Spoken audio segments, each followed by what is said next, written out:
नमस्कार, YouTube channel maths era and civil engineering by R P Vyas एवं Teachment app की ओर से मैं आरपी व्यास यानी राजेंद्र भैया ji diploma second year third semester civil branch के उन सभी स्टूडेंट्स का हार्दिक स्वागत एवं अभिनंदन करता हूं जिनको सब्जेक्ट कोड CE 3003 में बहुत अच्छी तैयारी करके A+ ग्रेड लेके आनी है।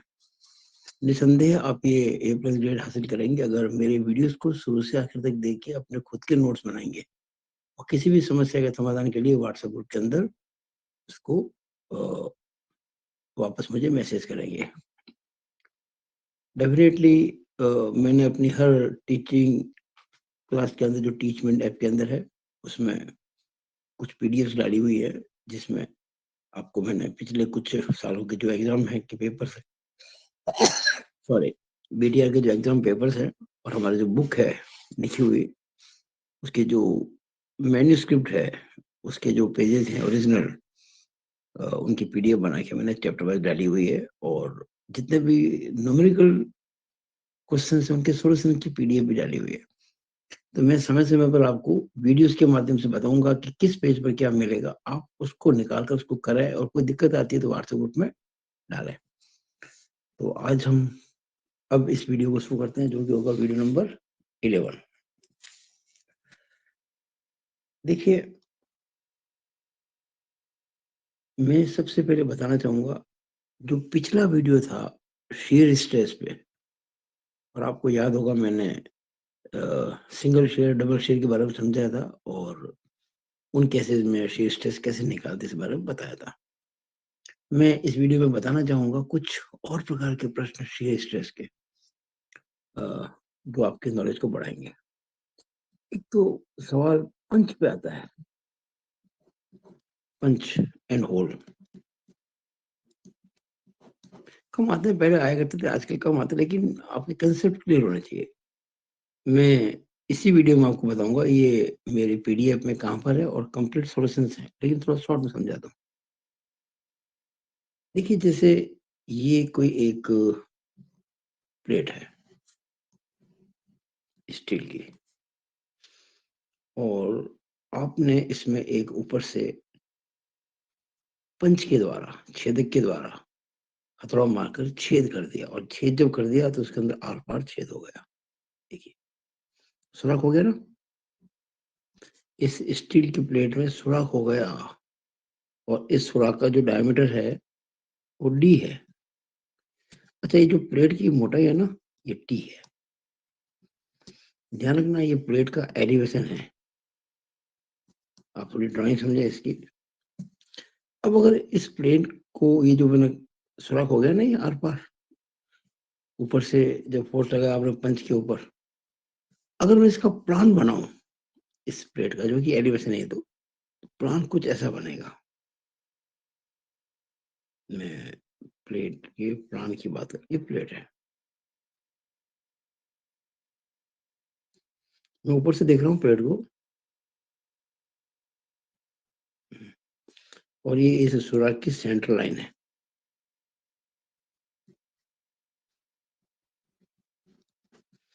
और ये आपका सुराख है। तो ऊपर से देखेंगे तो सर्कल दिखेगा आपको ये।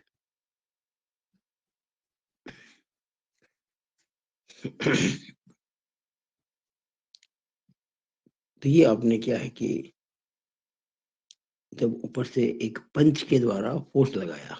अच्छा, ये जो पी है ना, P is equal to force, कैसा, कंप्रेसिव। आप पंच को दबाएंगे तभी तो सुराख होगा, हथौड़ा मारकर फोर्स ऑन पंच। मैं इसका मैकेनिज्म नहीं बता रहा हूँ आपको। पंच का मतलब ये है कि कोई किसी प्लेट के ऊपर मान लीजिए मैंने यहाँ एक, इमेजिन करो मैंने यहाँ पे कील लगाई, कील, कील नहीं होती है, और उस कील को मैंने हथौड़ा मार मार के ठोका और इसके आर पार कर दिया टेबल के टॉप के, तो सुराख बन गया। तो वो पंच हो गया, पंच मारने से ये इसमें सुराख हो गया, तो सुराख हो गया ये। और इस सुराख का डायमीटर कितना है, उतना जितना कि पंच का था।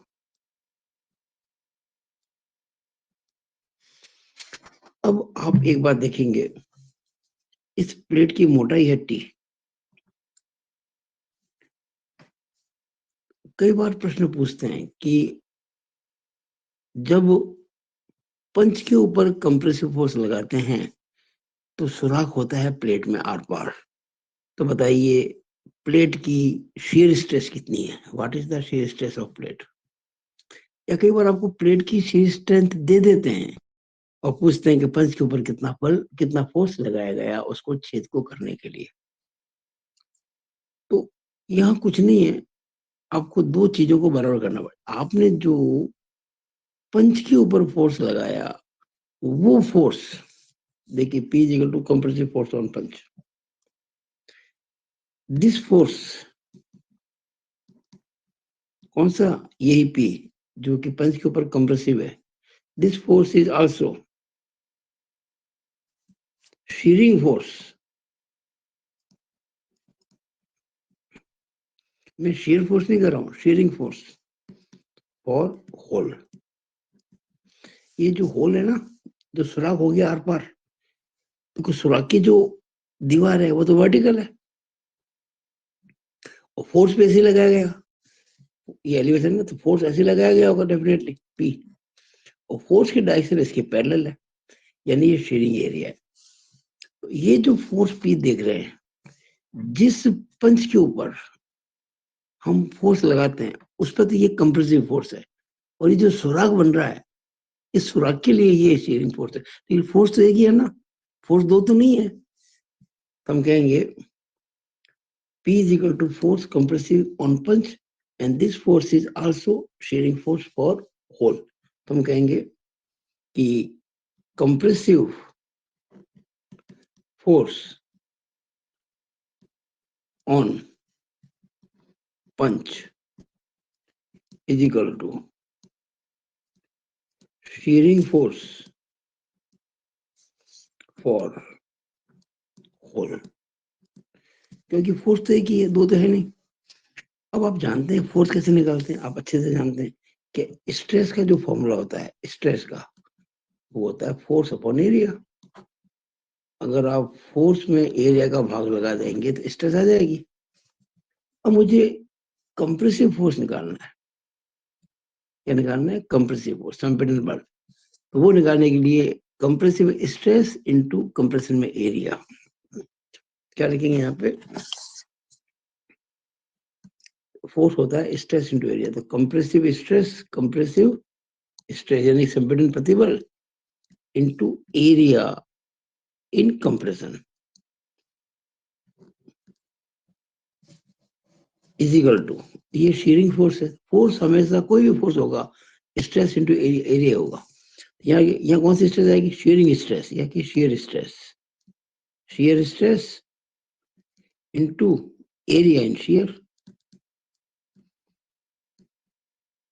कोई भी फोर्स होगा स्ट्रेस इनटू एरिया, ये कंप्रेसिव स्ट्रेस तो area in compression, shearing stress तो एरिया इन शियर।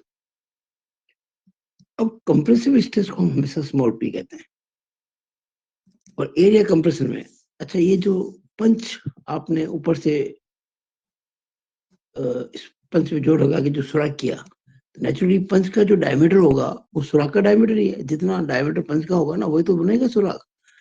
तो पंच के लिए जो एरिया है, यानी इस फोर्स के परपेंडिकुलर पंच का एरिया, अब देखिएगा जैसे मैंने बताया आपको, ये पंच है, ये पेन है ना मेरा, इसको पंच माना है। तो पंच को ऊपर से फोर्स लगा रहे हैं यहाँ पे, ऊपर कैसा है? ये सर्कुलर है, इट इज सर्कुलर, वृत्ताकार है। देख रहा ऊपर से टॉप से देखो उस पेन को, सर्कुलर है, और इसका डायमीटर अगर डी है तो एरिया क्या होगा? π/4d², जिस पे आपने फोर्स लगाया है। तो अब देखिएगा ये हो जाएगा π/4 इंटू d²। ये हो गया कंप्रेसिव फोर्स ऑन पंच, है ना, ये compressive force on punch is equal to shearing force on hole. तो ये निकालने के लिए मैंने क्या किया, अभी अभी शीयरिंग स्ट्रेस को यानी कि Q को गुणा करेंगे एरिया एंड शियर। अब शीयरिंग एरिया क्या होगा? शीयरिंग एरिया को ये बच्चे गलती कर जाते, इसको ये सर्कल ले लेते π/4d, ऐसा नहीं है।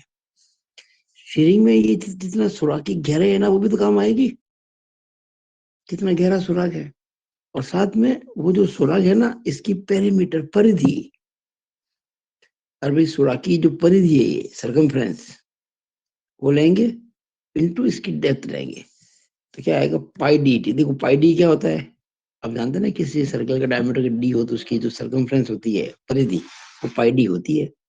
वैसे तो 2 पाई आर होती है लेकिन 2 आर को हम डी कहते हैं तो पाई डी हो गई। और उस पाई डी को गुणा करेंगे इसकी थिकनेस से एरिया आ जाएगा pi D into T. D diameter of hole कह दो डायमीटर ऑफ पंच कह दो T thickness of this plate. ये बराबर होता है और ये आपका बहुत इंपॉर्टेंट रिलेशन है। इससे कुछ भी न्यूमेरिकल किया जा सकता है। कोई भी न्यूमेरिकल आप जब अगले मैं आपको जब इस वीडियो के अंत में बताऊंगा मेरी बुक के अंदर कौन कौन से अच्छे सवाल है तो वो ये समझ में आ जाएगा ना तो करने में कोई आपको दिक्कत नहीं आएगी तो आप न्यूमेरिकल्स कर पाएंगे। एग्जाम में हो सकता है कि ऐसा सवाल कोई आ जाए। अब उस केस में क्या होगा कि आपको ये देखिए स्मॉल पी डी क्यू और टी ये चीजें 4 है देख रहा कंप्रेसिव स्ट्रेस डायमीटर ऑफ पंच और होल जो भी है फिर यहाँ पे shear स्ट्रेस और फिर थिकनेस ऑफ प्लेट 4। इन 4 में से 3 चीजें आपको मिलेगी कोई सी 3 मिल सकती है कौन सी मिलेगी मैं नहीं जानता वो सवाल से पता पड़ेगा तो चौथी निकाल सकते हैं आराम से कहाँ दिक्कत है इसके अंदर। अब अगर मान लो आपको पी निकालना है कि भाई कितना कंप्रेसिव फोर्स है तो ये रहा कंप्रेसिव फोर्स ये रहा। अगर आपको कंप्रेसिव फोर्स निकालना है तो इस एरिया को π/4 डी स्क्वायर को स्मॉल पी से गुणा कर दो आंसर आ जाएगा। या कई बार फोर्स निकालने के लिए आपको ये भी तो फोर्स है कि शेयरिंग फोर्स कितना है भाई जो कंप्रेसिव फोर्स है वही तो शेयरिंग फोर्स है। लेकिन अगर आपको यहां से निकालना पड़ा तो शेयरिंग स्ट्रेस को पाई डी टी से गुणा करना पड़ेगा तो वो शेयरिंग फोर्स आ जाएगा।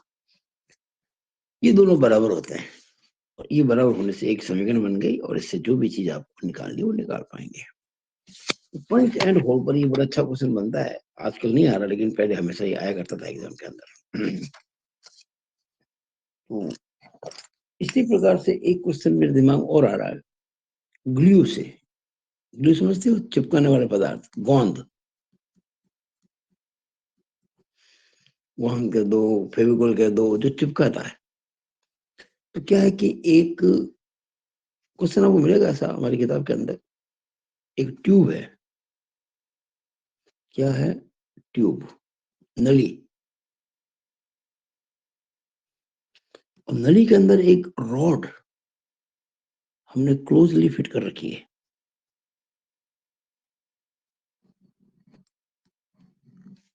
ये नली है देखिए आप जो देख रहे हैं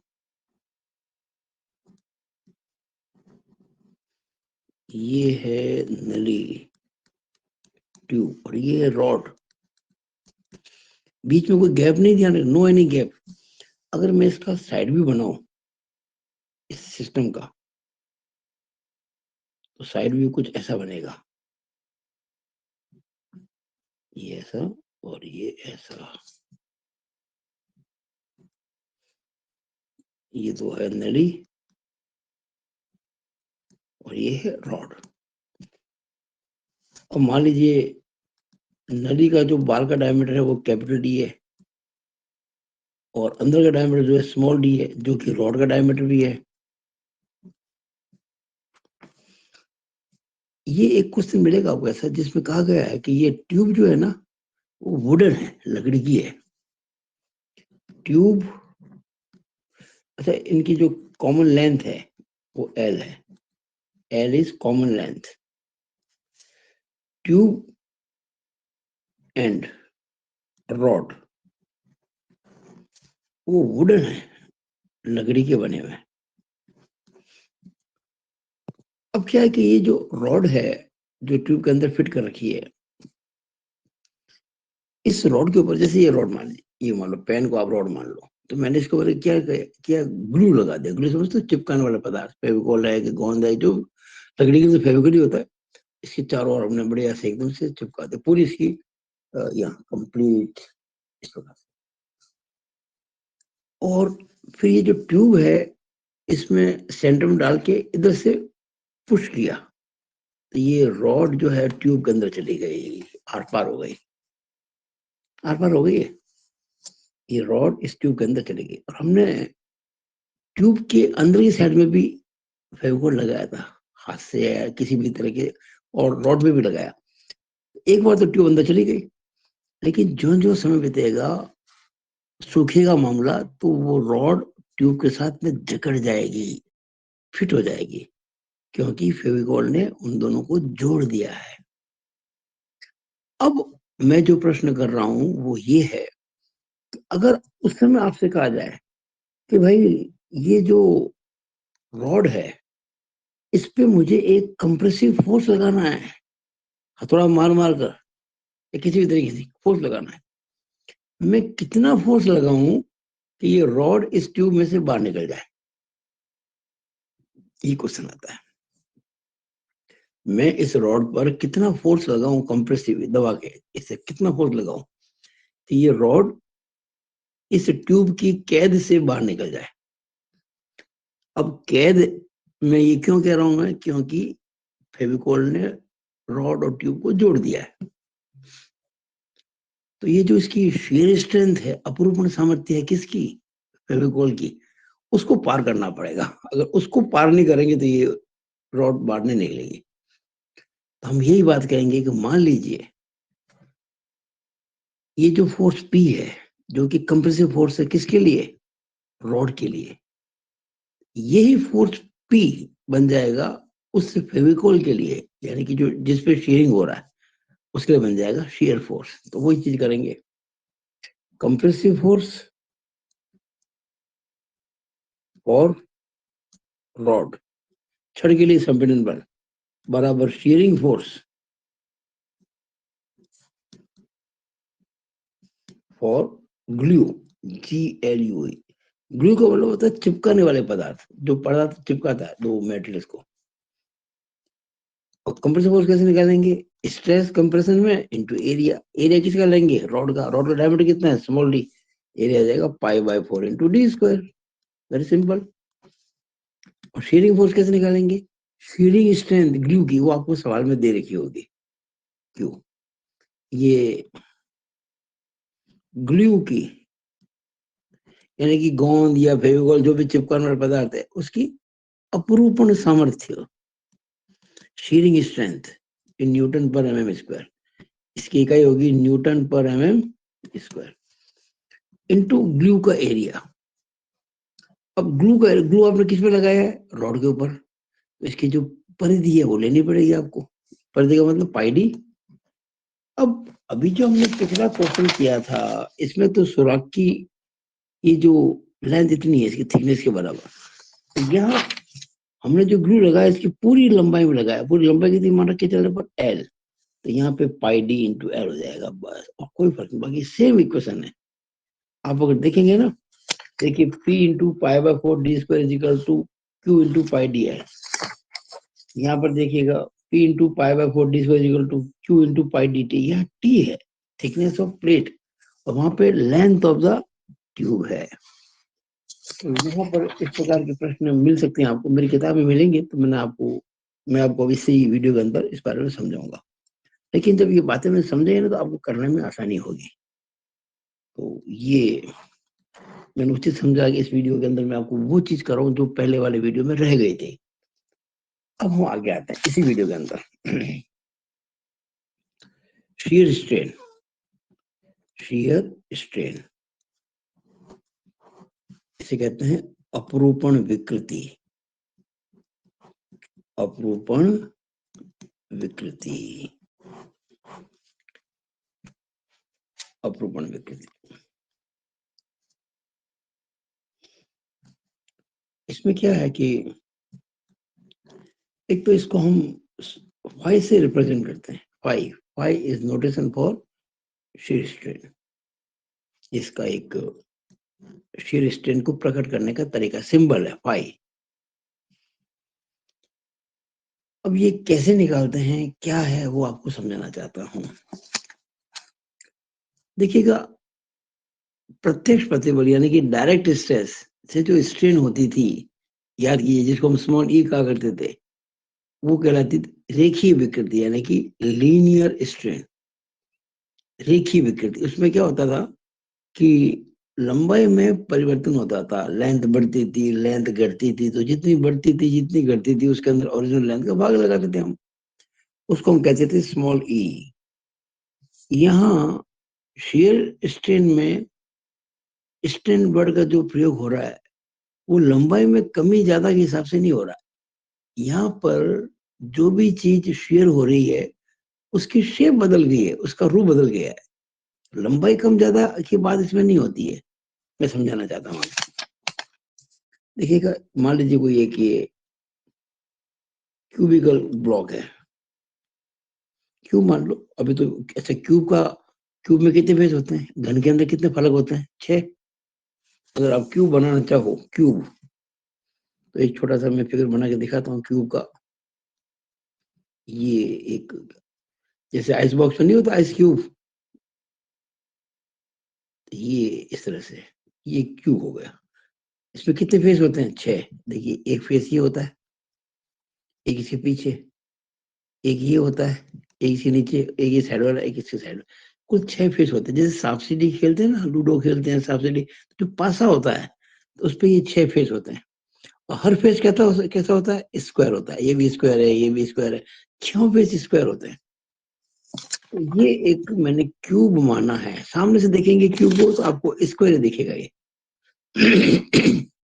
अब अगर मान लीजिए इस क्यूब को मैं यहाँ पे फिक्स कर दूं, नीचे यहाँ पे फिक्स कर रखा मैंने, एक एंड इसका फिक्स है, क्यूब रखा मैंने जमीन के ऊपर, और एक एंड मैंने इसका फिक्स कर दिया है। और इस बॉटम के जहां ये फिक्स्ड है उसके समानांतर पैरेलल या एक फोर्स लगाया, पी। ध्यान दीजिएगा, रजिस्टिंग एरिया ये है जो रजिस्ट कर रहा है बॉटम ऑफ द क्यूब, और ये इस फोर्स के पैरेलल है। इसलिए इस फोर्स को कहेंगे shearing force for this cube, क्योंकि ये फोर्स जो लग रहा है इसके बेस के समानांतर है। अब जब नीचे से फिक्स है, यहाँ से हिल नहीं सकता, ऊपर से फोर्स लगाया तो ये कुछ डिस्टॉर्शन आ जाएगा, इसके अंदर कोई विकृति पैदा हो जाएगी। इस प्रकार की देखिएगा कि ये जो ब्लॉक आप देख रहे हैं ना, ये ट्विस्ट हो जाएगा इस तरह से।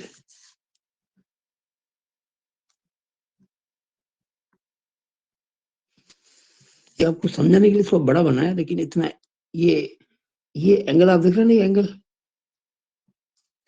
इस एंगल को कहते हैं phi. This angle is known as phi. अच्छा, ये जहां हमने फोर्स लगाया है और ये बेस, इसके बीच की जो डिस्टेंस है, अच्छा ये मान लो कुछ समय के लिए ए है, ये बी है, ये सी है और ये डी है। आपने फोर्स लगाया, डी पॉइंट यहाँ आ गया, इसको D1 कह दिया। ये सी पॉइंट यहाँ आ गया, इसको C1 कह दिया। तो ये जो फाई आप देख रहे हैं ना, एक्चुअली ये है शीयरिंग एंगल। शीयरिंग एंगल, इसे कहते हैं अपरूपण कोण। आप कहेंगे सर आप ये क्या कह रहे हैं, अभी तो आपने कहा इसको अपरूपण विकृति, अब आप कह रहे हैं अपरूपण कोण। दोनों बातें सही है, ध्यान से सुनिएगा मेरी बात को। अभी मैं फिलहाल इसको अपरूपण कोण कहूंगा। ये एंगल रेडियन में, डिग्री में, हम ये इसको रेडियन में लेंगे। किस में लेंगे, रेडियन में। इस बात को ध्यान रखना, नॉट इन डिग्री। ये एंगल आपको लग रहा होगा जैसे कोई 30 डिग्री है, लगभग दिख रहा है ना, 30 डिग्री, तो एक्चुअल में इतना नहीं होता। ये आपको समझाने के लिए भी बड़ा बना दिया। एक्चुअल में एंगल आधा degree, 1 degree, 2 degree, 3 degree, 4-5 degree तक मैक्सिमम, बहुत छोटा एंगल होता है, वेरी वेरी स्मॉल एंगल। तो ये क्या हो गया, ये जो आपका स्क्वायर दिख रहा था, एक्चुअली स्क्वायर नहीं, ये क्यूब है ये। तो ये डिस्टॉर्ट हो गया, विकृत हो गया। इसकी लंबाई में चेंज नहीं आया है, इसकी शेप ही बदल गई है। आप ही समझो, इसका एक जो फेस है जो स्क्वायर था, अब वो रोम्बस हो गया है, यानी कि जो वर्ग था वो समचतुर्भुज बन गया। ट्विस्ट आ गया ना यहाँ पे। अब अगर आपसे कहूं मैं, यहाँ पे इसका डिस्प्लेसमेंट इस पॉइंट का इतना हुआ है, यहाँ पे थोड़ा कम हो रहा है ना, यहाँ और कम हो रहा है, यहाँ और कम हो रहा है, यहाँ और कम, और यहाँ आते तो कोई है ही नहीं क्योंकि फिक्स है यहाँ पे। तो जितनी ये दूरी ज्यादा होगी उतना ये एंगल तो एक ही है, एंगल ही बदल रहा है, एंगल एक ही है। मैं एंगल की बात नहीं कर रहा हूँ, मैं इसकी बात कर रहा हूँ। ये जितना ज्यादा होगा उतना ये डिस्प्लेसमेंट ज्यादा होगा। तो आप देखिएगा, अगर मैं आपसे कहूं कि मैं tan फाई निकालना चाहूं, tan फाई क्या होता है? फॉर्मूला tan थीटा का लंब बटा आधार परपेंडिकुलर अपॉन बेस। ये tan फाई ये एंगल है, ये फाई एंगल है। tan फाई का मतलब, अच्छा ये राइट एंगल है, ये समकोण है। तो this DD1 upon AD, DD1 upon AD, ये हो गया tan फाई। पर ये एंगल फाई बहुत छोटा होता है, इस बात को आप याद रखें। मैं इसको अगले पेज में लेता हूं।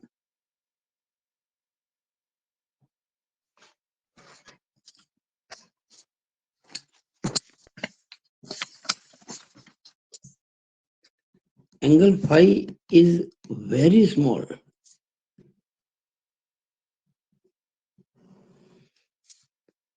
और आपको बता दूं, छोटे कोणों के लिए जब एंगल छोटा होता है ना, तो ये जो tan फाई है ये लगभग फाई के बराबर होता है। tan फाई की और फाई की वैल्यू बराबर होती है, नो एनी चेंज। मैं आपको समझा के बताता हूँ। मान लीजिए कुछ समय के लिए लेट जो फाई है वो 1 डिग्री है। कितना है? 1 डिग्री है।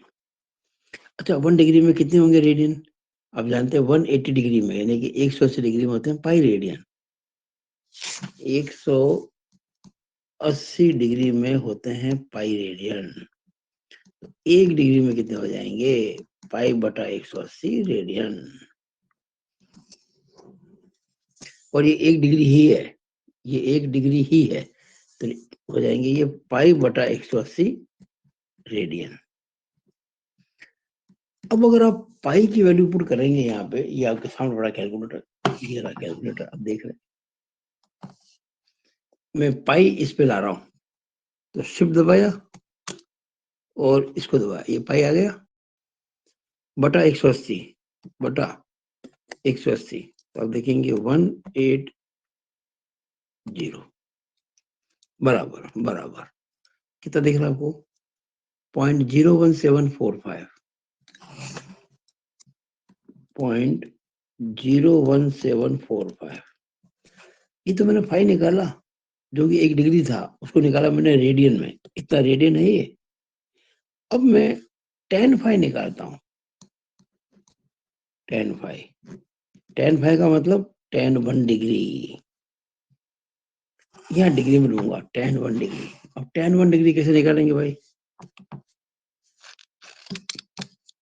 देखिएगा, आपने यूज किया कैलकुलेट tan 1 डिग्री, तो पहले हम tan दबाएंगे, देखिए tan आपको। अब दबाएंगे 1 डिग्री, तो ये 1 आ गया। दिख रहा है आपको? tan 1 दिख रहा है ना, tan 1। और इसको इजिकल कर देंगे, ये देखो tan 1 डिग्री कितना आ रही है, देखिए आप जरा। ये आ रही है 0.017455, 0.01745।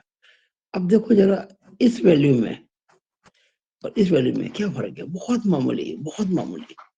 5वें 6ठे प्लेस पे जाके थोड़ा फर्क आता है। अब ये 1 डिग्री जगह 2 डिग्री हो जाए, 3 हो जाए, 5 डिग्री तक भी कोई ज्यादा फर्क नहीं पड़ता है। जैसे मान लीजिए मैंने 5 को कह दिया 5 डिग्री, तो 5 डिग्री को बदलूंगा रेडियन में, तो कितना आ जाएगा? 1 डिग्री में पाई बटा 180, ये 5 इंटू पाई बटा 180 रेडियन। तो 5 से गुणा कर दो, पाई पहले लेंगे पाई, तो शिफ्ट और ये पाई बटा 180 इंटू 5, ये आ रहा है 0.087266, 0.087266, 0.08726। अब मैं tan 5 निकाल रहा हूँ, tan 5 डिग्री। वो डिग्री की थे ना, मैंने इसको बदला रेडियन में, और अब मैं ले रहा हूँ tan 5 डिग्री।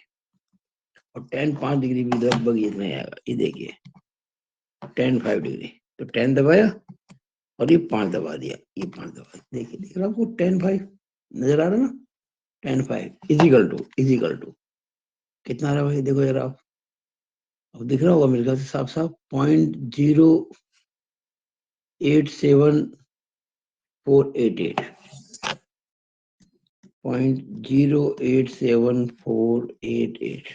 यहाँ कहीं रेड मत लिख देना, यहाँ रेड नहीं लिखना आपको, ये 10 5 डिग्री वैल्यू है, लेकिन वहाँ रेड लिखेंगे क्योंकि वो डिग्री को बता रेड में 0.087266 0.087, तो 3 डेसिमल तक मिल रहा है, चौथे डेसिमल जाके थोड़ा फर्क आ रहा है, तो ये लगभग बराबर होता है, कि इसलिए मैंने इसको इक्वल नहीं कहा, मैंने अप्रोक्सीमेटली इक्वल कहा है, ये सिंबल होता है अप्रोक्सीमेशन का।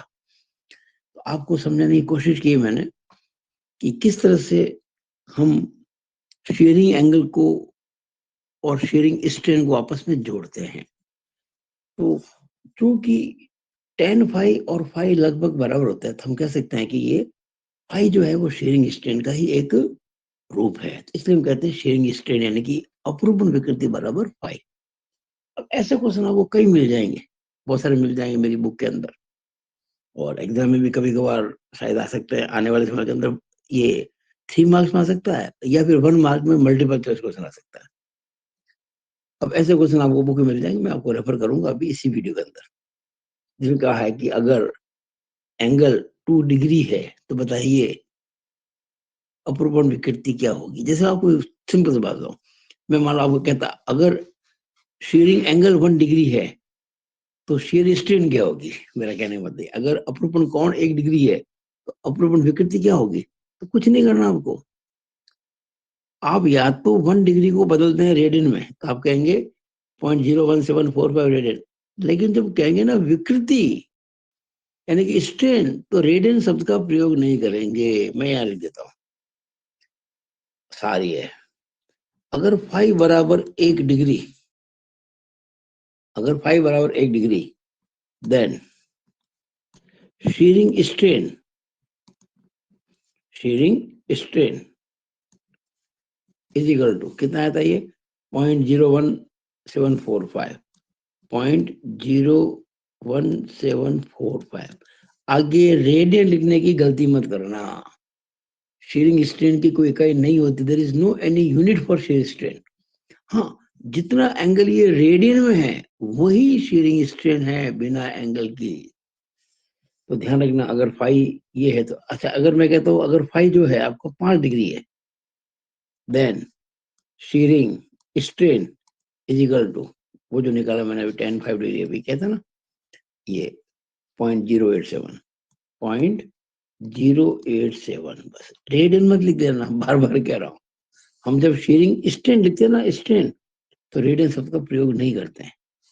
अगर मैं कहता शेयरिंग एंगल कितना है, व्हाट इज शेयरिंग एंगल, तो आप कहते हैं 0.087 रेडियन, तब कहते हैं आप 0.087 रेडियन। लेकिन जब कहते हैं शेयरिंग स्ट्रेन कितनी है, सिंपली 0.087, या हम कहेंगे शेयरिंग एंगल 5 डिग्री है। तो ये ऐसे सवाल छोटे छोटे बनते हैं, 1 मार्क में आ सकते हैं, 3 मार्क्स में आ सकते हैं। मैं सोचता हूँ आपको अच्छे से समझ में आ गया होगा। आगे बढ़ते हैं। तो मैंने बहुत अच्छे ढंग से आपको समझाने की चेष्टा की है शेयरिंग स्ट्रेन के बारे में।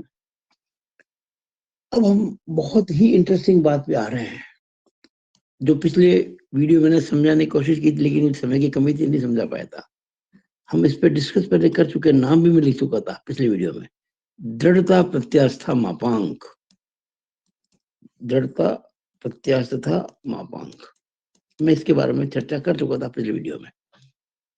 मॉडुलस ऑफ रिजिडिटी, जिसको अपन मॉडुलस ऑफ रिजिडिटी, मैंने कहा था ना पिछले वीडियो में, इसको एन भी कहते हैं, कैपिटल जी भी कहते हैं, कैपिटल सी भी कहते हैं, लेकिन ज्यादातर इसमें ये एन का प्रयोग होता है। अब मैं इसको डिफाइन कर रहा हूँ, ये क्वेश्चन बहुत इंपॉर्टेंट है, एग्जाम आ सकता है। इसको मैं परिभाषित कर रहा हूँ, डिफाइन कर रहा हूँ।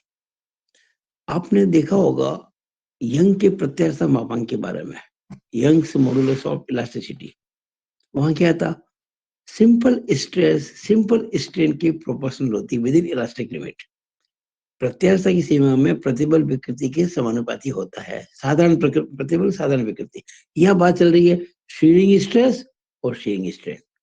क्या लिखेंगे? विद इन इलास्टिक लिमिट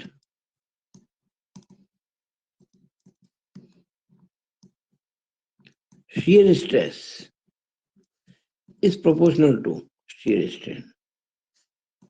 बिल्कुल वैसे ही जैसे कि प्रत्यक्ष प्रतिबल सरल रेखीय विकृति के समानुपाती होता है, वैसे लिखेंगे अपरूपण प्रतिबल अपरूपण विकृति के समानुपाती होता है। Shearing stress is proportional to shearing strain. इसका मतलब Q is proportional to phi. अब जब हम समानुपात का चिन्ह हटाएंगे लिखेंगे Q is equal to n phi, where Q is equal to where n is equal to Q upon 5। तो ये n की परिभाषा हो गई। यानी with in elastic limit shearing stress और शीयरिंग स्ट्रेन के रेशियो को दृढ़ता प्रत्यास्थता मापांक कहते हैं। यानी कि आपने प्रत्यास्थता की सीमा में कुछ भी काम किया है तो शीयरिंग स्ट्रेस और शीयरिंग स्ट्रेन का जो रेशियो है उसी को मॉडुलस ऑफ रिजिडिटी कहते हैं। अच्छे से आप इस बात को समझ लीजिएगा। और इसकी इकाई क्या होती है? फाई की तो कोई इकाई होती नहीं, मैंने कहा ना आपको, अभी समझाया था मैंने आपको। 5.087 इसकी कोई आगे इकाई नहीं होती, तो ये कांस्टेंट है। जो यूनिट क्यू की होगी वो यूनिट एन की हो जाएगी, यानी कि न्यूटन पर एमएम स्क्वायर। बस वेरी सिंपल, ये हो गई न्यूटन पर एमएम स्क्वायर।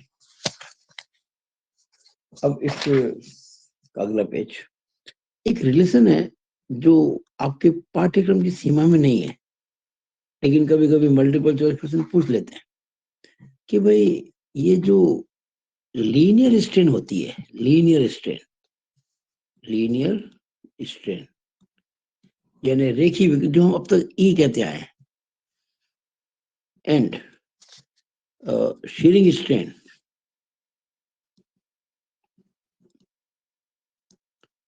फाई में क्या रिलेशन है? क्या रिलेशन है? What is the relation between linear strain and shearing strain? यानी कि रेखीय विकृति और अपरूपण विकृति में क्या संबंध है? वैसे तो ये बिल्कुल अपने आप में एक क्वेश्चन बड़ा बनता है 8 नंबर का, लेकिन चूंकि आपके पाठ्यक्रम की सीमा में नहीं आता है तो आपको रिलेशन पता होना चाहिए। तो आप याद रखें, ये जो ई होता है ना, रेखीय विकृति, ये शीयरिंग स्ट्रेन की आधी होती है, 5/2 होती है। बस इसको इतना याद रख लो आप, इसके बेस पे आपके न्यूमेरिकल्स हो जाएंगे। या मान लीजिए कभी कोई एमसीक्यू आ जाए कि अगर ई शीयरिंग स्ट्रेन है और अगर ई लीनियर स्ट्रेन है या रेखीय विकृति और फाई शीयरिंग स्ट्रेन का आपस का संबंध क्या होगा, तो जो 4 ऑप्शन में ये वाला होगा वो सही हो जाएगा। बस इसको यूं भी कह सकते हैं, phi is equal to 2e भी कह सकते हैं, one and same thing. Cross multiply कर तो 2e इज इक्वल टू 5। तो e इज इक्वल टू 5/2 बोलूं या phi is equal to 2e बोलूं, एक ही बात है। यानी ये शीयरिंग स्ट्रेन जो होती है वो लेटरल स्ट्रेन की ट्वाइस होती है। सॉरी, शीयरिंग स्ट्रेन जो होती है वो लीनियर स्ट्रेन की ट्वाइस से दुगनी होती है। या एक हो कि लीनियर स्ट्रेन शीयरिंग स्ट्रेन की आधी होती है। तो ये एक रिलेशन है, आपको याद रखना है। आप में से कोई भी अगर इसके बारे में जानना चाहे कि कैसे होता है सर, तो आप व्हाट्सएप में अगर मुझे मैसेज करेंगे ग्रुप के अंदर, तो समय मिलने पर मैं इसको प्रूव भी करके बता दूंगा, अगर आपका इंटरेस्ट हो तो। हमने इसके बारे में आपको बता दिया, एन बता दिया, ये बता दिया। अब कुछ बातें और बची, लास्ट में देख लेते हैं। एक होता है volumetric strain, volumetric strain word आता है जिसे कहते हैं आयतन विकृति। आयतन विकृति, इसको ईवी कहते हैं। ईवी, ई मतलब स्ट्रेन, वी मतलब वॉल्यूमेट्रिक, आयतन विकृति। अच्छा, कोई भी विकृति होती है ना, चाहे कोई भी विकृति हो, कोई भी स्ट्रेन हो, वो चेंज अपॉन ओरिजिन होती है। जैसे कि साधारण विकृति थी, आप याद कीजिएगा, स्मॉल ई, वो डेल्टा एल अपॉन एल थी। अच्छा, ये जो इवन आपके ये जो शेयरिंग स्ट्रेन है, ये भी तो रेशियो ही है। अब देखिएगा, tan five equal to dd1 upon AD है, और tan फाइव नॉर्मली 5 के बराबर होता है। तो ये dd1 भी और AD भी दोनों लेंथ है, नहीं, ये भी लेंथ है, ये भी लेंथ है, mm कैंसिल हो जाएंगे, सिंपल आ जाएगा। ये भी रेशियो ही है, लेकिन ये चेंज इन लेंथ नहीं है। ये डिफॉर्मेशन कितना है, जो आपको मैंने बताया था, याद कीजिए अभी थोड़ी देर पहले, जितना दूर जाएंगे डिफॉर्मेशन ज्यादा होगा। अगर और बड़ा होता तो डिफॉर्मेशन और बड़ा होता, दूर जाने से डिफॉर्मेशन बढ़ता, बस एंगल नहीं बढ़ रहा है, एंगल वही है, लेकिन विकृति बढ़ती चली जा रही है।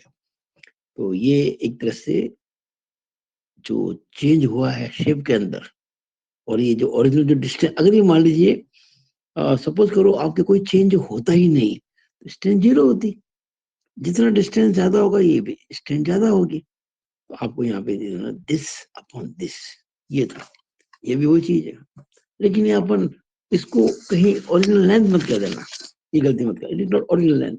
हम कहेंगे जहां फोर्स लगाया है और जो रेजिस्टिंग एरिया है, उनके बीच की दूरी है।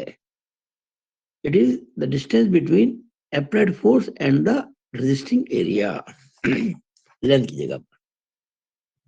तो कोई भी स्ट्रेन हो, वो चेंज अपॉन ओरिजिनल होती है। अब बात चल रही है वॉल्यूमेट्रिक स्ट्रेन की, तो इसके परिभाषा से क्या होगा, EV is equal to change in volume upon original volume, यानी कि आयतन में परिवर्तन बटा प्रारंभिक आयतन।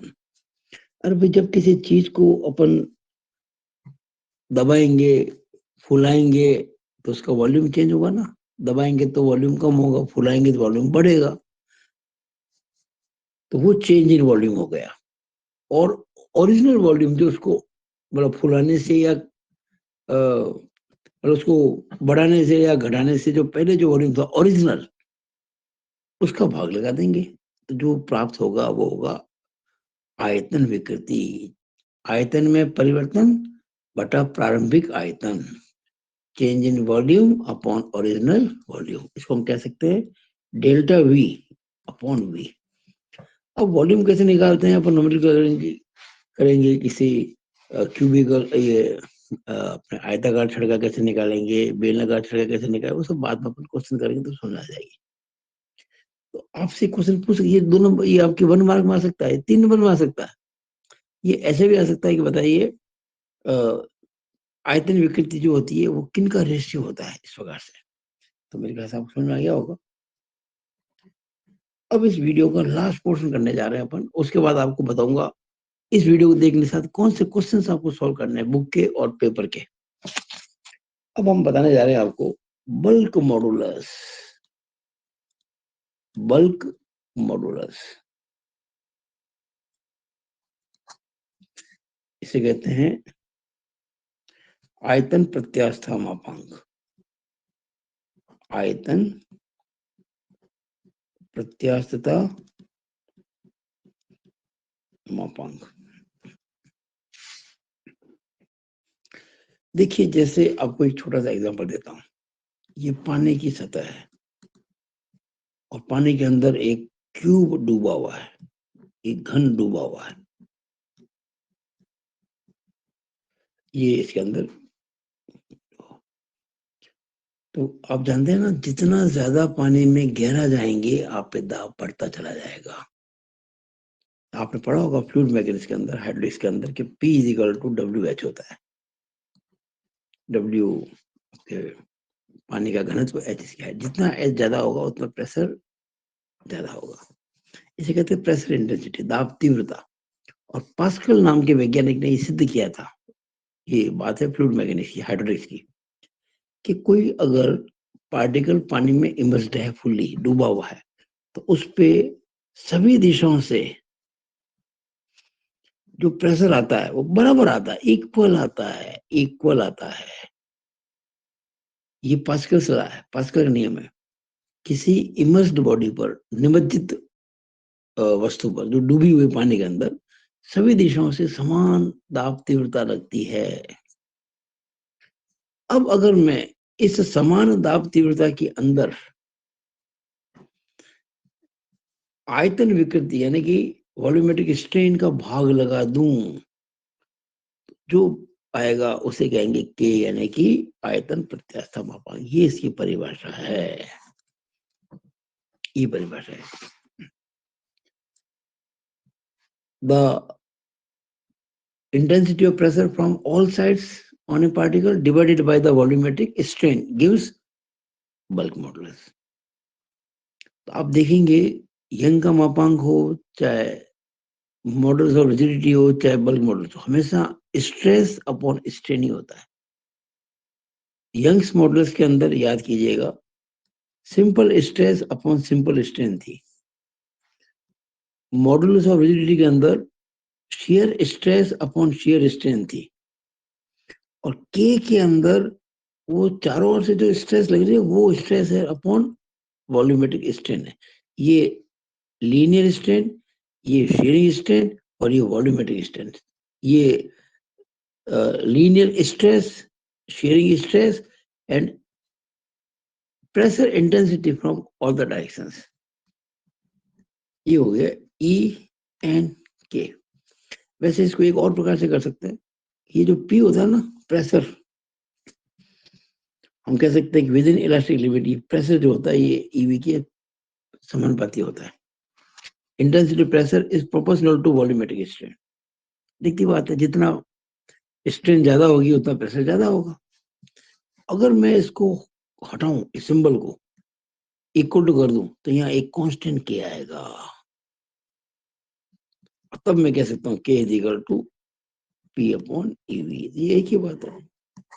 ये क्वेश्चन बहुत आता है एग्जाम में, आपके 3 नंबर में तो आ ही सकता है कि explain E N K modulus of rigidity, bulk modulus and Young's modulus of elasticity को समझाइए। ये तो हम आपको पहले समझा चुके थे, ये दो हमने इस वीडियो में समझा दिए। अब मैं आता हूँ इस वीडियो में जो मैं पढ़ाया उसके बेस पे क्या क्या क्वेश्चन आप कर सकते हैं हमारी पीडीएफ के द्वारा, उसकी चर्चा हम कर रहे हैं।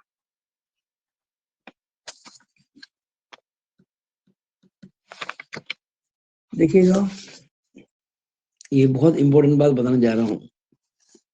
ये मेरा वीडियो देखकर आप अगर अपने साथ में नोटबुक लेके बैठे हैं तो अब नोट कीजिएगा हर चीज को, क्योंकि अब सारा जो काम है, अब जो करने जा रहा हूँ, वो जो मैंने इस यूनिट के अंदर जो स्टडी मटेरियल है उसके अंदर जो 3 पीडीएफ डाल रखी है उसकी सहायता से होगा, और सारे आंसर आपको मिलेंगे मेरी बुक के अंदर जिसकी पीडीएफ मैंने दे रखी है। सॉल्व एग्जाम्पल मिलेंगे बुक के, जो आप पेज नंबर बताने वाला हूँ, और जो अनसॉल्व न्यूमेरिकल्स है उनके सॉल्यूशन भी मिलेंगे आपको। उसको मैंने नाम दिया सॉल्यूशन पीडीएफ। तो पहला क्वेश्चन जो एग्जाम में आया हुआ है, सिंगल एंड डबल शेयर को समझाइए, एकल तल अपरूपण और द्वितल अपरूपण समझाइए। ये थ्योरी का क्वेश्चन है। ये देखिएगा क्वेश्चन नंबर दूसरे का पहला है, 2019 के पेपर में आया हुआ है, पेज नंबर 8 पर है। अगर आप इस क्वेश्चन को पढ़ना चाहते हैं लैंग्वेज क्या है, तो जो मैंने आपको बीटीआर के क्वेश्चन पेपर्स की जो पीडीएफ दी है ना, उस पीडीएफ में पेज नंबर 8 पर है, और वो 2019 का पेपर है जिसमें क्वेश्चन नंबर दूसरे का पहला है। और सिंगल एंड डबल शेयर को हम पिछली वीडियो में एकदम क्लियर समझा चुके हैं आपको, कोई दिक्कत नहीं आएगी। 3 नंबर में आने की संभावना इसकी है, और अगर पूरा पूछ लिया फिगर के साथ विद ऑल फिगर्स तो 8 नंबर भी हो सकते हैं। दूसरा ई एन के यानी कि modulus of Young's modulus of elasticity, modulus of rigidity और बल्क मॉडुलस की परिभाषा दीजिए, डिफाइन। तो ये आप देखिएगा 2018 का भी पेपर आया था, उसमें क्वेश्चन नंबर 7वें का दूसरा है। अगर इसकी लैंग्वेज पढ़ना चाहते हैं हिंदी इंग्लिश के अंदर, तो आप मेरी बीटीआर पेपर की जो पेज नंबर, उसके पेज नंबर 14 पे जाइए, वहाँ क्वेश्चन 7वें का दूसरा 2018 के पेपर में। और यही क्वेश्चन आपके 2 बार और आया हुआ है। ये देखिए मैंने लिख दिया बुक की पीडीएफ में, बुक की पीडीएफ, जो बुक की पीडीएफ है ना, उसके page number 42, sorry question number 42, ये जो हमने इस चैप्टर की जो एक्सरसाइज है ना प्रश्नावली, उसमें क्वेश्चन नंबर 42 है, जो कि पेज नंबर 43। एक्चुअली क्या है कि मैंने एक तो 43 अपने हाथ से लिखा हुआ है, और एक बुक के अंदर जो हमने लिखा था, बुक राइटिंग जब की थी, तो वहाँ 2.8 यानी दूसरे चैप्टर का 83वां पेज था। तो आपको ये पेज नंबर में फर्क आ सकता है क्योंकि मैंने 2 बार लिखे, पर ये 2.8 से एक ही पेज है, दोनों में लिख दिए। तो इस पेज पर आपको क्वेश्चन नंबर 42 मिल जाएगा, जिसकी लैंग्वेज देख लेना। बाकी यही है कि ENK की परिभाषा दीजिए। आगे तीसरा क्वेश्चन, एन यानी कि मॉडुलस ऑफ रिजिडिटी को समझाइए। मैं समझा चुका हूँ। ये क्वेश्चन नंबर पहले का 5वां है, 2009 में आया हुआ है। ये PDF में पेज नंबर 51, बुक की PDF में, ये जो बुक है ना उसके PDF में पेज नंबर 51 है। वैसे मॉडुलस ऑफ रिजिडिटी 2 बार और पूछा गया है आपके, 2019 के पेपर में और 1998 के पेपर में।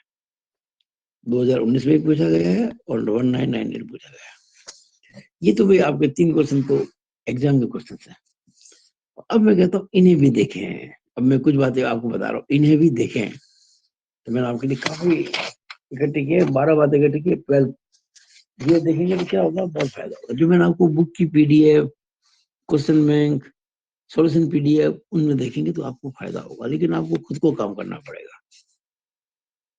पहला, इन्हें भी देखें। उनमें से पहला, मेरी जो बुक है उसमें एग्जाम्पल नंबर 16 है, 16 एग्जाम्पल है। ये बहुत इंपॉर्टेंट, इसको जरूर देखिए आप। न्यूमेरिकल है, ये न्यूमेरिकल है, टू फाइंड शेयरिंग स्ट्रेस। और ये आपको मैं समझा चुका हूँ सिंगल डबल शेयर वाले पिछले वीडियो में। ये एग्जाम्पल 17 है, और जो मेरी बुक की PDF है ना उसमें पेज नंबर 26 है, या 2.66 बुक की PDF है। न्यूमेरिकल है लेकिन शॉर्ट एग्जाम्पल है।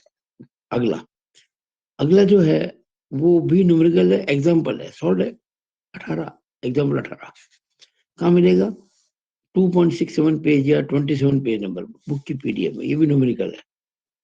और ये to find shearing strength, shearing strength find करने में न्यूमेरिकल है। ये आप ज्ञात कर लेंगे आराम से, क्योंकि मैं आपको समझा चुका हूँ इसी वीडियो में। अगला, ये थ्योरी क्वेश्चन है, क्वेश्चन नंबर 34 है। ये हमारा मिलेगा। ये 34 कौन सा है? किताब के अंदर जो मेरी है ना एक्सरसाइज प्रश्नावली, उसमें 34वां प्रश्न है ये। और PDF में पेज नंबर 42 या 2.82 बुक की PDF। ये पूछा गया इसमें, ये 2003 में भी आया और 2009 में भी आया है ये क्वेश्चन, कि टेंसाइल स्ट्रेस और shear स्ट्रेन में, टेंसाइल स्ट्रेस नहीं, सॉरी स्ट्रेन है, ये मैंने गलती से यहाँ पे स्ट्रेस लिख दिया। ये STRAIN स्ट्रेन, ये स्ट्रेन होगा। कि टेंसाइल स्ट्रेन और shear स्ट्रेन में क्या फर्क है? What is the difference between tensile strain and shear strain, यानी कि तनाव विकृति और शेयरिंग विकृति, जो अपरूपण विकृति में क्या फर्क है? तो ये आपको मैं समझा चुका हूँ। शेयरिंग टेंसाइल स्ट्रेन तो बड़ी सिंपल होती है, लंबाई में वृद्धि बटा आरंभिक लंबाई, increase in length upon original length. और शेयरिंग स्ट्रेन को तो मैं भी इसी वीडियो में आपको पूरा समझा चुका हूँ। ये 3 नंबर में आ सकता है थ्योरी क्वेश्चन। अगला क्वेश्चन नंबर 35, ये भी थ्योरी क्वेश्चन है।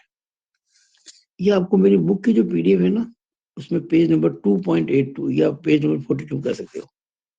और उसमें ये आपसे पूछा गया है कि लीनियर स्ट्रेन और शेयरिंग स्ट्रेन में क्या संबंध है। आपको याद होगा मैंने भी लिखवा था इसी वीडियो में, E = 5/2 होता है। ये कोई क्वेश्चन नहीं है। छठा, अगला, ये एग्जाम आया हुआ है 2006 के अंदर।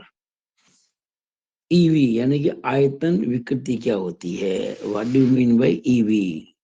आयतन विकृति, वॉल्यूमेट्रिक स्ट्रेन, इसी वीडियो में समझा चुका हूँ। थ्योरी पार्ट है। ये मेरी बुक की PDF में आपको मिलेगी 2.83 पेज नंबर पर या पेज नंबर 43 पर। क्वेश्चन नंबर 40 है। मैंने जो एक्सरसाइज बना रखी ना बुक के अंदर, उसमें 40वां क्वेश्चन लिया मैंने। ये आयतन विकृति क्या होती है, 2006 में पूछा भी गया है। अगला क्वेश्चन, ये भी थ्योरी है, और इसमें पूछा गया कि व्हाट इज बल्क मॉडुलस, आयतन प्रत्यास्थता मापांक क्या होता है? मैं समझा चुका हूँ इस वीडियो में आपको। क्या बताया मैंने इसके बारे में? सभी ओर से लग रही दाब तीव्रता अपॉन ईवी यानी कि वॉल्यूमेट्रिक स्टेट बुक के होता है। वैसे मेरी बुक की जो पीडीएफ है उसमें 2.83 या 43 पेज पर क्वेश्चन नंबर 41 है। अगला, ये प्रॉब्लम ऑन फाइंडिंग क्यू है, न्यूमेरिकल है, यानी कि शेयरिंग स्ट्रेस ज्ञात करने पे न्यूमेरिकल है। ये आपका जो मेरी बुक की पीडीएफ है ना, बुक की जो पीडीएफ दी मैंने, उसका क्वेश्चन नंबर 68 है। ये प्रश्नावली में क्वेश्चन नंबर 68, और ये बुक की पीडीएफ में पेज नंबर 2.90 कह दो, पेज नंबर 50 कह दो, वहां पर आपको क्वेश्चन 48 मिलेगा, क्वेश्चन 68 मिलेगा, क्वेश्चन नंबर 68, और इसका सॉल्यूशन भी मिलेगा आपको। कहाँ पे? जो मैंने सॉल्यूशन की पीडीएफ भी आपको दे रखी है, सॉल्यूशन पीडीएफ, क्वेश्चन सॉल्यूशन करने की न्यूमेरिकल्स की, उस पीडीएफ में पेज नंबर 17 पर मिलेगा आपको इस क्वेश्चन का सॉल्यूशन। ये problem on finding sharing stress है। अगला, ये रॉड इन ट्यूब है, रॉड इन ट्यूब। अब याद होगा आपको, मैंने इसी वीडियो में बताया था ग्लू चिपकने वाले पदार्थ फेविकोल की बात की थी ना, वो है ये, न्यूमेरिकल है, और ये क्वेश्चन नंबर 69 है मेरी एक्सरसाइज के अंदर। बुक की पीडीएफ में देखेंगे तो पेज नंबर 2.90 कह दो या पेज नंबर 50 कह दो, ये क्वेश्चन मिलेगा, और इसका सॉल्यूशन मिलेगा आपको। यहाँ देखिए सॉल्यूशन की पीडीएफ है, यहाँ पर, ये पेज नंबर 18 पर। क्यों पूछा है? शेयरिंग स्ट्रेस पूछी है, किसकी? ये शेयरिंग स्ट्रेंथ है उसकी, ग्लू की। अगला, ये भी न्यूमेरिकल है, किस पे? आपको याद है ना, shearing stress upon shearing strain is equal to modulus of rigidity. इस पे बेस्ड एक न्यूमेरिकल है, जो कि मेरी बुक के अंदर क्वेश्चन नंबर 71 है। पीडीएफ देखेंगे तो वहां पे आपको 2.91 पेज पे या पेज नंबर 51 पर एक क्वेश्चन मिल जाएगा, अगर भाषा पढ़नी चाहें तो। क्वेश्चन मैंने हिंदी इंग्लिश दोनों लैंग्वेज में लिखा हुआ है, और इसका सॉल्यूशन मिलेगा आपको सॉल्यूशन पीडीएफ के अंदर। जो मैंने सॉल्यूशन पीडीएफ बनाई ना आपके लिए, उसमें पेज नंबर 18 पर एक क्वेश्चन सॉल्व मिलेगा। अब इतना मटेरियल आपके लिए कर रहा हूँ, फिर भी आप अगर नहीं पढ़ते हैं तो ये दुर्भाग्य होगा आपका, मेरा नहीं, आपका। और अगर कोई चीज समझ नहीं आती तो ग्रुप में डालो, मैं उसको सॉल्व करके दूंगा अलग से वीडियो बना के। सेकंड लास्ट, ये भी सेम इसी प्रकार का है, shearing stress upon shearing stress equal to n, उसी पे बेस्ड ये क्वेश्चन है। ये भी न्यूमेरिकल है, मेरी किताब के अंदर ये क्वेश्चन नंबर 72 है, प्रॉब्लम नंबर 72। बुक की पीडीएफ में ये पेज नंबर 2.91 या पेज नंबर 51 पर है, और जो सॉल्यूशन की पीडीएफ है सॉल्यूशन की, उसमें पेज नंबर 19 पर इसका सॉल्यूशन मिलेगा आपको, न्यूमेरिकल है। और लास्ट, ये भी Q upon 5 equal to n पर बेस्ड क्वेश्चन है, न्यूमेरिकल है। मेरी जो बुक की पीडीएफ है उसमें पेज नंबर 2.90 या पेज 50 में मिलेगा क्वेश्चन नंबर 70, और इसका जो सॉल्यूशन है वो मिलेगा सॉल्यूशन की पीडीएफ में, जो आपको मैंने स्टडी मेटेरियल दे रखी है। ये आपको पेज नंबर 18 पे, जो सॉल्यूशन पीडीएफ है ना, उसके पेज नंबर 18 पर आपको इसका सॉल्यूशन मिल जाएगा। तो मैं आशा करता हूँ इतना जो मैंने मेहनत से आपके लिए वीडियो बनाया है, आप इसको देखेंगे, इसका पूरा लाभ उठाएंगे। आप अगर एक एक करके वीडियो देखेंगे स्टार्ट टू एंड, तो धीरे धीरे आपको चैप्टर एक पक्का हो जाएगा। आशा करता हूँ आपने इस वीडियो को बहुत एंजॉय किया होगा, बहुत ध्यान से आपने सुना होगा हर चीज को, और आपने नोट भी किया होगा, और आप इसके आगे अपने खुद के नोट्स भी बनाएंगे। इससे आशा के साथ मैं अपनी बात को समाप्त करता हूँ। It is all over about this video. Thank you.